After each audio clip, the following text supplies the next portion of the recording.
ചികിത്സയുണ്ട്. പക്ഷേ മനസ്സിന് ഇപ്പോഴും സമാധാനമില്ലേ? ശരിയായി ഒന്ന് ഉറങ്ങാൻ കഴിയുന്നില്ലേ? ഒന്ന് സ്വയം ചോദിച്ചു നോക്കണേ. അവസാനമായിട്ട് നിങ്ങൾ മനസ്സറിഞ്ഞ് ചിരിച്ചത് എപ്പോഴായിരിക്കും? ഓർത്തെടുക്കാൻ പോലും ചെറുക്കത് കഴിയാറില്ല എന്നുള്ളതൊരു സത്യമായ വസ്തുതയാണ്. നിങ്ങൾ സൈക്കോളജിസ്റ്റിനെ കണ്ടിട്ടുണ്ടാകാം, സൈക്കാട്രിസ്റ്റിന്റെ ചികിത്സയിലായിരിക്കാം, മരുന്നുകൾ ഉപയോഗിക്കുന്നുണ്ടായിരിക്കാം. എന്നിട്ടും ചിലർ എന്നോട് പറയാറുണ്ട്, എനിക്ക് മനസ്സറിഞ്ഞൊന്ന് ചിരിക്കാൻ കഴിയുന്നില്ല എന്നുള്ളത്. രാത്രി കിടന്നാൽ ശരിയായ ഉറക്കമില്ല. പലരും മെഡിറ്റേഷൻ പറയുന്നു, പക്ഷെ മെഡിറ്റേഷൻ ചെയ്യാൻ ശ്രമിക്കുന്നു, പക്ഷെ കണ്ണടച്ചാൽ മനസ്സ് കൂടുതൽ ഓടിക്കൊണ്ടേയിരിക്കുകയാണ്. ഒരു ചിന്തയിൽ നിന്ന് മറ്റൊരു ചിന്തയിലേക്ക്, അവിടെ നിന്ന് മറ്റൊന്നിലേക്ക് മനസ്സ് പാറി പറന്നുകൊണ്ടേയിരിക്കുകയാണ്. ഇത് മാത്രമല്ല, യൂട്യൂബിലും സോഷ്യൽ മീഡിയയിലും കാണുന്ന പല പോസിറ്റീവ് അഫർമേഷൻസും പരീക്ഷിച്ചു നോക്കുന്നു. എന്നിട്ടും ഒരു സമാധാനവുമില്ല. ഞാൻ സന്തോഷവാനാണ്, എനിക്ക് സമാധാനമുണ്ട്, എനിക്ക് എല്ലാത്തിനും കഴിയും, ഐ ക്യാൻ ഡു ഇറ്റ് എന്നൊക്കെ ദിവസവും പറയാൻ ശ്രമിക്കുന്നുണ്ട്. പക്ഷെ ഉള്ളിൽ നിന്ന് മറ്റൊരു ശബ്ദം വന്നുകൊണ്ടേയിരിക്കും. ഇതൊന്നും എനിക്ക് അനുഭവപ്പെടുന്നില്ല, എന്തുകൊണ്ടാണ് ഇങ്ങനെയൊക്കെ? അഫർമേഷൻ പറയാൻ കഴിയുന്നുണ്ട്, പക്ഷെ അത് മനസ്സിൽ സ്വീകരിക്കാനോ ജീവിതത്തിൽ അപ്ലൈ ചെയ്യാനോ കഴിയുന്നില്ല എന്നുള്ളത് ഒരു വസ്തുതയാണ്. ഇവിടെ ഒരു കാര്യം മനസ്സിലാക്കണം, അഫർമേഷൻസ് പ്രവർത്തിക്കാത്തത് കൊണ്ട് നിങ്ങൾ പരാജയപ്പെട്ടു എന്നല്ല നിങ്ങൾ മനസ്സിലാക്കേണ്ടത്. ദീർഘകാല സ്ട്രെസ്, ആൻസൈറ്റി, ഉറക്കക്കുറവ്, ശക്തമായ ഇമോഷണൽ പാറ്റേൺസ് തുടങ്ങിയവുണ്ടെങ്കിൽ വെറും പോസിറ്റീവ് സെന്റൻസ് ആവർത്തിച്ചത് കൊണ്ട് മാത്രം എല്ലാം മാറണമെന്നില്ല. അപ്പോൾ എന്ത് ചെയ്യാൻ കഴിയും നമുക്ക്? സൈക്കോളജിക്കൽ തെറാപ്പി നമ്മുടെ ചിന്തകളും വികാരങ്ങളും പെരുമാറ്റ രീതികളും മനസ്സിലാക്കി മാറ്റങ്ങൾ കൊണ്ടുവരാൻ നമ്മെ സഹായിക്കുന്ന എവിഡൻസ് ബേസ്ഡ് മാർഗമാണത്. സൈക്യാട്രിക് ട്രീറ്റ്മെന്റ് ആവശ്യമായ സാഹചര്യങ്ങളിൽ മെഡിക്കൽ ഇവല്യൂഷനും മെഡിക്കേഷനും ഉൾപ്പെടെയുള്ള ചികിത്സകളും നൽകിക്കൊണ്ടിരിക്കും. പക്ഷെ അവിടെ സഹായം തേടിയിട്ടും നിങ്ങൾക്ക് ഇപ്പോഴും റിലാക്സേഷൻ, ഇന്നർ കാം, സ്ലീപ്പ് തുടങ്ങിയ കാര്യങ്ങളിൽ ബുദ്ധിമുട്ടുണ്ടെങ്കിൽ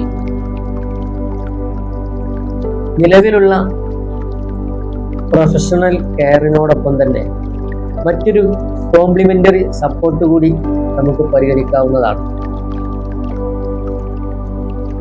ബ്രീത്തിങ് പ്രാക്ടീസസ്, അതുപോലെ yoga, relaxation techniques, mind body practices, അതുപോലെ ഏറ്റവും എഫക്റ്റീവായിട്ട് കാണുന്ന എനർജി ഹീലിംഗ് തുടങ്ങിയ കോംപ്ലിമെന്ററി അപ്രോച്ചസ് പലരും ഇപ്പോൾ ഉപയോഗിക്കുന്നുണ്ട്.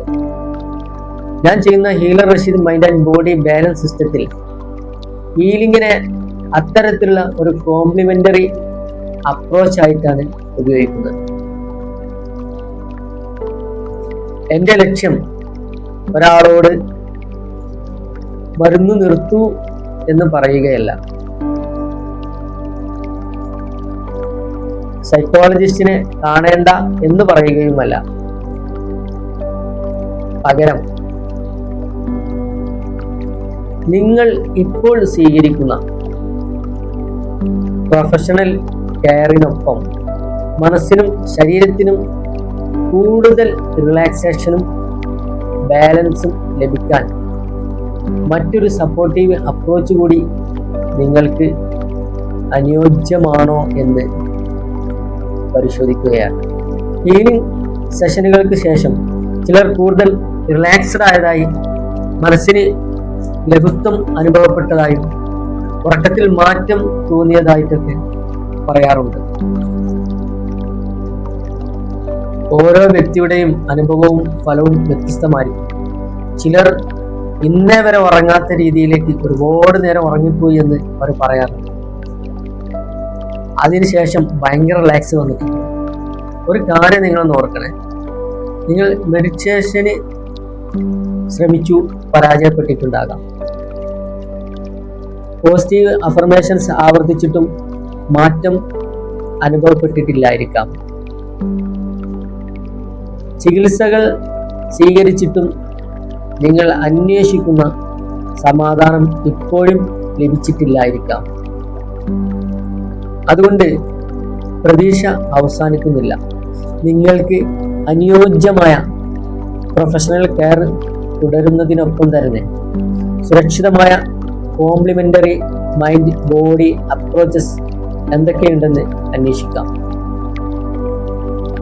കാരണം നിങ്ങളുടെ ലക്ഷ്യം ഒരു അഫർമേഷൻ പറയുക മാത്രമല്ല, മനസ്സറിഞ്ഞ് വീണ്ടും ചിരിക്കണം. രാത്രിയിൽ സമാധാനത്തോടെ ഉറങ്ങണം.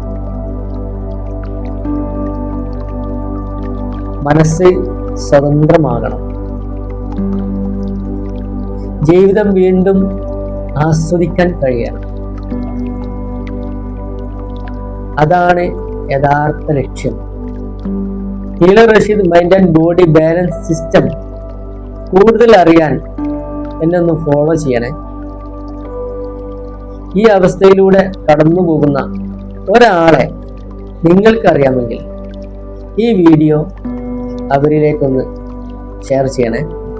ഇത്തരം മൈൻഡ് ആൻഡ് ബോഡി ബാലൻസ് വീഡിയോകൾ സ്ഥിരമായി നിങ്ങൾക്ക് കാണണമെന്ന് ആഗ്രഹിക്കുന്നെങ്കിൽ ഒരിക്കൽ കൂടി പറയുന്നു, നിങ്ങൾ എന്നെ ഒന്ന് ഫോളോ ചെയ്യുക. Thank you so much.